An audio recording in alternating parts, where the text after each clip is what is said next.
أخيرا اعلم بارك الله فيك إن للتوبة بابا عرض ما بين مصراعيه ما بين المشرق والمغرب، وفي رواية عرضه مسيرة 70 عاما لا يغلق حتى تطلع الشمس من مغربها.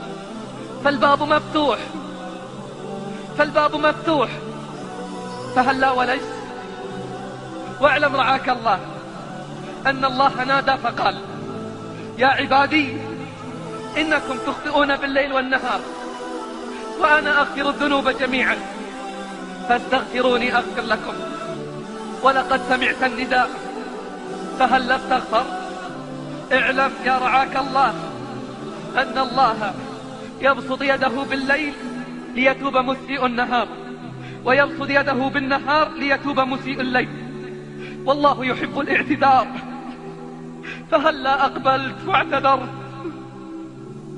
ردد وقل: اللهم اجعلني من التوابين واجعلني من المتطهرين الذين لا خوف عليهم ولا هم يحزنون. قل: أنا العبد الذي أضحى حزينا على زلاته قلقا كئيبا، أنا العبد الغريق بلج بحر أصيح لربما ألقى مجيبا، فيا أسفي على عمر تقضى ولم أكسب به إلا الذنوب، أنا المضطر أرجو منك عفوا ومن يرجو رضاك فلن يخيب. يا رب عفوك لا تأخذ بزلتنا، وارحم يا رب ذنبا قد جنيناه. كم نطلب الله في ضر يحل بنا، لما تولت بلايانا نسيناه. ندعوه في البحر أن ينجي سفينة، لما وصلنا إلى الشاطئ عصيناه. ونركب الجو في أمن وفي دعة وما سقطنا، لأن الحافظ الله.